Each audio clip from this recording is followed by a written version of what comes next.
Magandang gabi mula dito sa Canada at binabati ko yung aking mga subscriber. Maraming salamat sa panonood at pag-subscribe. Binabati ko yung mga taga Leyte, taga Cebu, mga Kapampangan at yung iba pa kong mga subscriber ko. Maraming salamat. Ina-appreciate ko po yung panonood ninyo at yung pag-subscribe. Ngayon magkakaroon ako ng mga bagong video kung saan kwentuhan portion. Ito nga yung kauna-una ang video ko na magkakaroon tayo ng kwentuhan tungkol sa buhay namin dito sa Canada. Ngayong gabi na to, ang napili kong ikwento yung papel ko bilang nanay sa mga anak ko. Kasi pag nanay ka, ginagawa mo lahat para ginagawa mo lahat para masuportahan mo yung anak mo, hindi lang finances pati dun sa mga payo at kung meron silang pinapagawa sa'yo, kung kaya mo rin lang na nanay, ginagawa mo yan lalo na kung para sa achievement ng pangarap nila. Ngayon yung panganay ko kasi kumukuha siya ng kurso sa university, ang tawag filming and theater, kung saan tinuturuan silang mag-direct ng pelikula, gumawa ng pelikula, mag-script writing, all around. Pati yung pagiging artista, pati yung pag-acting sa theater.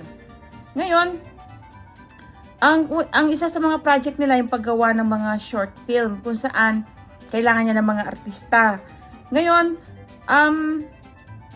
usually, ang ginagawa ng mga classmate niya, yung mga kamag-anak din ng gumaganap sa mga pelikula nila o mga kaibigan o kakilala.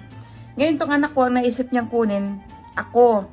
So, naisip niya yung istorya nung nanay. So, ako naman, hindi naman ako tumanggi kasi, pangarap niya yun. Siyempre, bilang magulang, kailangan suportahan natin. Kumbaga, wala kang hindi gagawin para sa mga anak mo.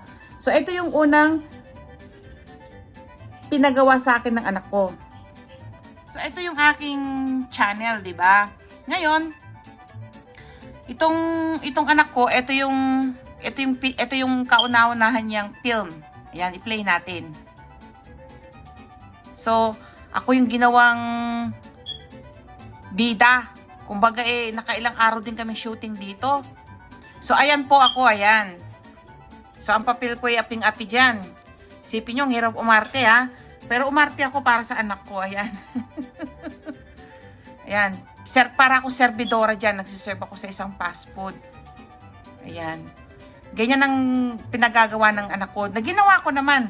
Nakailang araw din kami. Tapos, meron pa siyang isang sumunod na video uli na ako na naman uli ang bida. Ayan. So, wala kang, kumbaga ang papel ko dito, ginawa kong artista ng anak ko, pumayag naman ako bilang nanay, as a support, ayan. Ang papel ko talaga aping-api. So, ikaw na nanay, wala kang papel na hindi gagawin para sa mga anak mo. So, isa lang yun sa mga una. Ito yung talagang pinaka-aping-api ako. Nakailang take kami dyan. Ako, inulit pa ng anak ko yan. Yan, take na yan. Nagpupunas po tayo ng flooring. Yan. O, yan ho, ganyan ho ang ginagawa nating nanay sa mga anak natin para lang ma-achieve nila yung pangarap nila at masuportahan natin sila. Ayan, pagkagaling ko ng full-time job ko, diretso ako sa shooting. Ayan. O, kita nyo, ang hirap pong umarte Hindi ho biro umarte Nakailang take kami. So, pagkatapos ng pagkatapos nung isang na yon, pelikulang short film yon, pagkaraan lang ng 2 weeks, sabi na naman niya sa akin, "Ma'am, I need you again, please." Pinilit ako. Na naman, panibagong role na naman daw, ako na naman daw ang bida. Tapos kasama ko yung bunso kong anak, yon, kaming dalawa. Ngayon, ang papel ko, nanay na naman uli, kalang horror naman, horror film yung nakakatakot. Papakita ko sa inyo kung ano na naman yung sumunod na pinagawa ng anak ko sa akin. Sumunod naman ako bilang nanay Ayan. Ayan yung anak, ayan ako, ayan. Horror yan. So, ganyan naman uli ang ginampanan kong papel. Ayan. Yan. So, ito pa yung isang eksena. Horror film po yan Pero ginampanan ko na naman uli. Kasi nga gusto mo suportahan yung anak mo. Ayan. Yung mga pag-artista sa pelikula niya, yung short film niya, isa lang yan sa mga pinagawa niya sa akin ng anak ko bilang nanay niya. So, actually, yung mga unang pinagawa niya sa akin, itong nag-aaral siya sa university, yung meron siyang maliit na shop kung saan gumagawa siya ng, yung tungkol sa facial, para sa facial lang ginagawa niya. Yung parang pag may mga puti-puti ka, naaalis niya yon, ganyan. Bawa may mga pimples, naaalis niya yung bakat, kumbaga napapakinis niya yung mukha mo. Pero hindi siya dermatologist, pero meron siyang certificate kung saan meron siyang ginagawa sa improvement sa mukha mo na nakakatulungan, nakakapagpaganda nga. Kasama yung kilay doon at saka yung pilik mata. So, ang kauna-una na pinamodelin sa akin actually, yung kilay noon. Ginawa niya unang beses. Naku, yung unang kilay na ginawa niya sa akin, sabi niya, ma'am, sabi niya, kailangan ko ng model, ayoko magbayad. Sabi niya, kasi yung ibang model, binabayaran din nila kahit magkano eh. So sabi niya, gusto ko makalibre. Parang ikaw yung perfect kasi yung kilay mo, sabi niya, hindi ka nagbubunot. Kumbaga hindi kasi ako mahilig maggalaw ng kilay. Kung ano yung kilay ko, yun ang natural. So sabi niya, magandang i-model yung kilay mo. Ma'am, sabi niya. So, aayusin ko yung kilay mo, sabi niya. Pumayag naman ako as a support kasi ang gusto niya gamitin yung bunso namin. Sabi ko, pagka ako bago-bagong ganyan, ako na lang kasi baka mamaya may ano ba tawag doon? Baka may side effect yan kasi unang beses mo palang gagamitin eh. Ako na lang kako, at least ako ma-damage man ng konti yung kilay ko, yung mukha ko.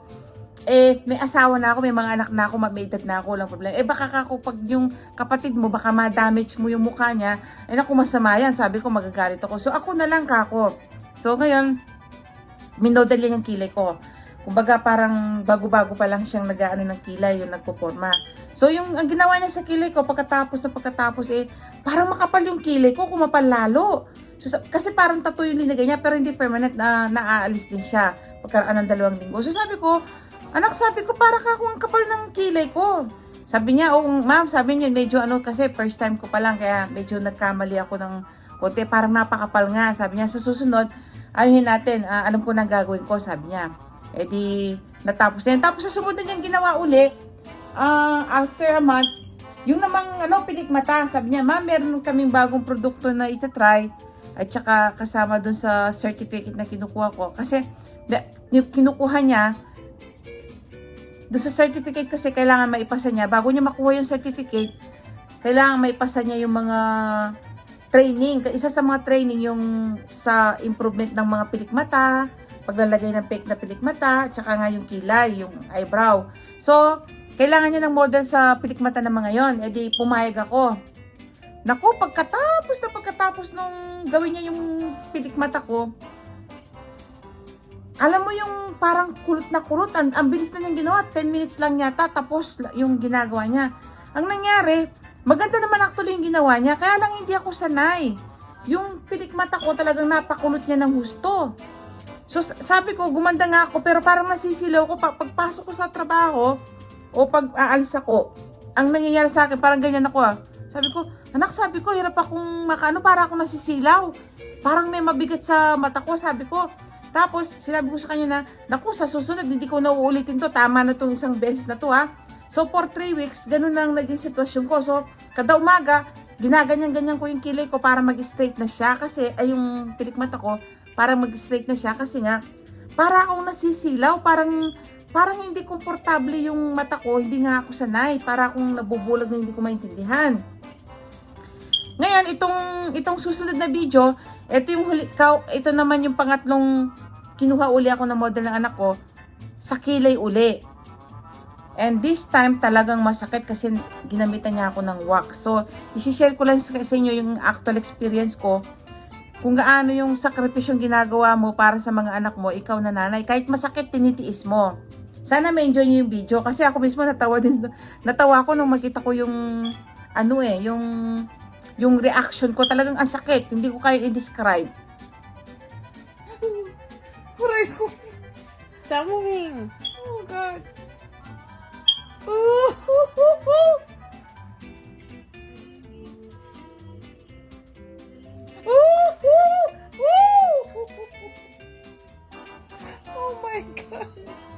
so hurt na ako.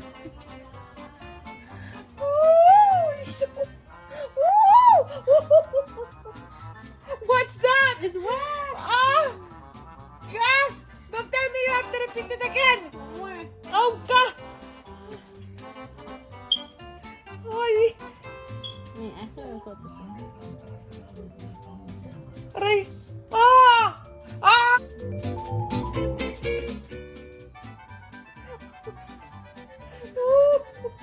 I want to cry. What's the...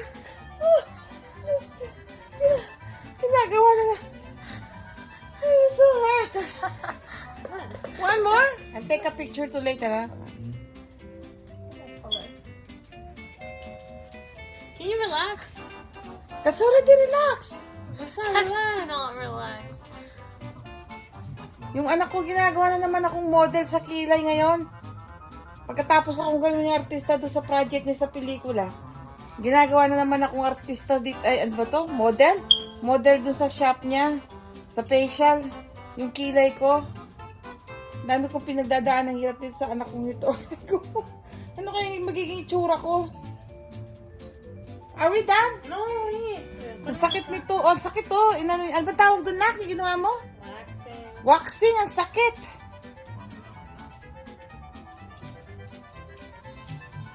I hope there's still eyebrow left in me. Is there?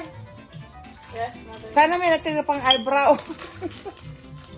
One time, inano niya din yung pilik mata ko. Yung minodel din niya ako kasi para ano, parang ako ba yung unang paggagamitan niya ng produkto. So, susubukan mo niya. Ako yung palaging sinasampulan. Ngayon ito naman sa kilay, kukulayan. Ano kayong kulay gagawin sa kilay ko nito? Last time, kinulot niya yung mata ko. Hindi ako sanay yung, ano, yung very curly yung pilik mata. Talagang pinakulot niya. 3 linggo yata yun, parang nasisilaw ako sa araw. Hindi ako makakita ng ayos. Piling ko nakamulagat palagi yung ano ko sa sobrang kulot. Kasi hindi naman ako sanay na nagka-curly-curly ng mga pilik mata. Ngayon yung kili ko naman ang pinagmomodela niya, meron naman siyang tinatry na bagong produkto. Ay, pag nanay ka, ang dami mong papel sa buhay sa mga anak mo. Are we done? No, I just mixed it.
I think it looks good.